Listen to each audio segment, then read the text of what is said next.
Kami mempersembahkan renungan Santapan Rohani, terjemahan dari renungan Our Daily Bread.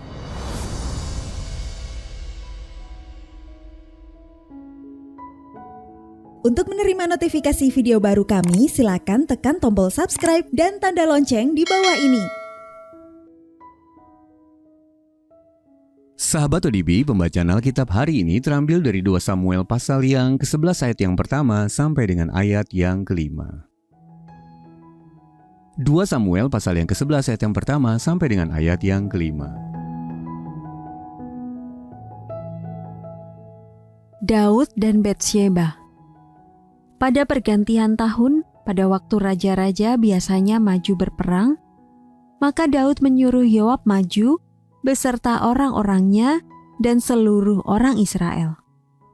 Mereka memusnahkan Bani Amon dan mengepung kota Raba, sedang Daud sendiri tinggal di Yerusalem. Sekali peristiwa pada waktu petang ketika Daud bangun dari tempat pembaringannya, lalu berjalan-jalan di atas soto istana, tampak kepadanya dari atas soto itu seorang perempuan sedang mandi. Perempuan itu sangat elok rupanya. Lalu Daud menyuruh orang bertanya tentang perempuan itu, dan orang berkata, "Itu adalah Batsyeba binti Eliam, istri Uria orang Het itu." Sesudah itu Daud menyuruh orang mengambil dia. Perempuan itu datang kepadanya, lalu Daud tidur dengan dia. Perempuan itu baru selesai membersihkan diri dari kenajisannya. Kemudian pulanglah perempuan itu ke rumahnya. Lalu mengandunglah perempuan itu, dan disuruhnya orang memberitahukan kepada Daud demikian, "Aku mengandung." Ayat mas renungan hari ini terambil dari 2 Samuel pasal yang ke-11 ayat yang pertama.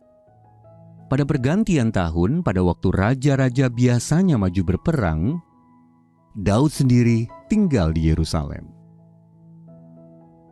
Renungan hari ini berjudul Kenakan Perlengkapan Senjata Allah, ditulis oleh Mike Whitmer. Sahabat ODB, Nafi dan Kamran pernah terlibat dalam perebutan kekuasaan di negaranya. Setelah bertempur bertahun-tahun dan pihak mereka akhirnya menang, keduanya diberi pekerjaan sebagai karyawan kantor di ibu kota. Namun mereka tidak menikmatinya. Sangat sedikit pekerjaan yang bisa dilakukan, sehingga mereka lebih banyak menghabiskan waktu di dunia maya. Nafi berkata bahwa banyak rekannya, termasuk saya, sudah kecanduan internet, terutama Twitter. Kamran menambahkan, ujian dan tantangan sesungguhnya bukanlah perang, tetapi justru saat ini. Apa yang dulu sederhana sekarang menjadi jauh lebih rumit. Tentang beragam godaan yang dijumpainya di dunia maya, ia berkata, banyak yang terjerumus ke dalam perangkap yang tampaknya manis, tetapi sebenarnya pahit.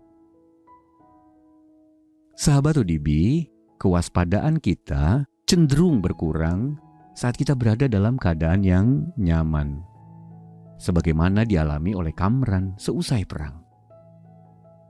Kitab suci mencatat peringatan serupa dalam kisah perzinan Daud dengan Batsyeba. Semuanya bermula ketika sang raja mengirimkan pasukannya berperang, tetapi ia sendiri tinggal di ibu kota. Layaknya seorang yang lengah saat asyik menelusuri internet, Daud bangun dari tempat pembaringannya lalu berjalan-jalan di atas soto istana. 2 Samuel pasal yang ke-11 ayat yang kedua. Ia sedang menjerumuskan dirinya ke dalam bahaya. Lalu ketika melihat seorang perempuan sedang mandi, ia tidak memalingkan pandangannya. Ayat yang kedua sampai dengan ayat yang ketiga. Sahabat ODB, kita dapat terhindar dari kelengahan dengan mengingat bahwa kita sebenarnya masih berada di dalam pertempuran. Karena perjuangan kita bukanlah melawan darah dan daging, tetapi melawan roh-roh jahat di udara. Maka sahabat ODB, dengan pertolongan Allah, ambillah seluruh perlengkapan senjata Allah dan bersiaplah mengadakan perlawanan. Efesus pasal yang ke-6 ayat yang ke-12 sampai dengan ayat yang ke-13. Sahabat ODB, pertempuran apa yang sedang Anda hadapi saat ini? Lalu bagaimana Anda dapat meraih kemenangan? Mari kita berdoa. Tuhan Yesus, tolonglah aku untuk berperang hari ini dengan kuasa-Mu dan bersama dengan Roh-Mu. Dalam nama Tuhan Yesus kami berdoa. Amin.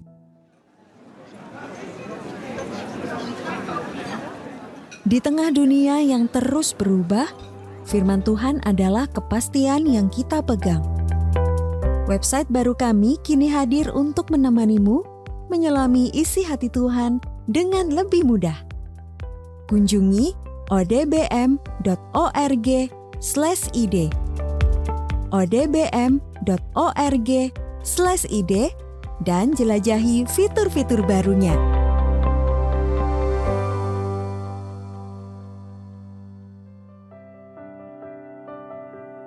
Terima kasih buat segala yang telah kau lakukan.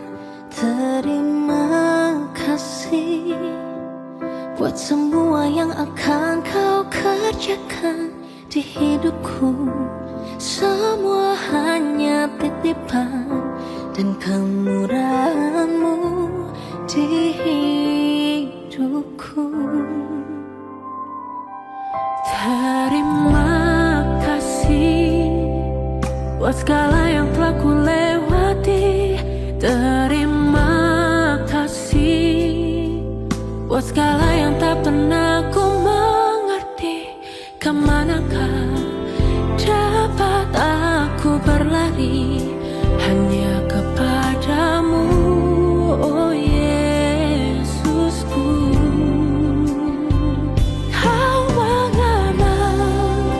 Isi hatiku, kau membela saat ku tak mampu. Kemurahan-Mu ada saat ku lemah. Mengiring-Mu Yesus sampai selamanya.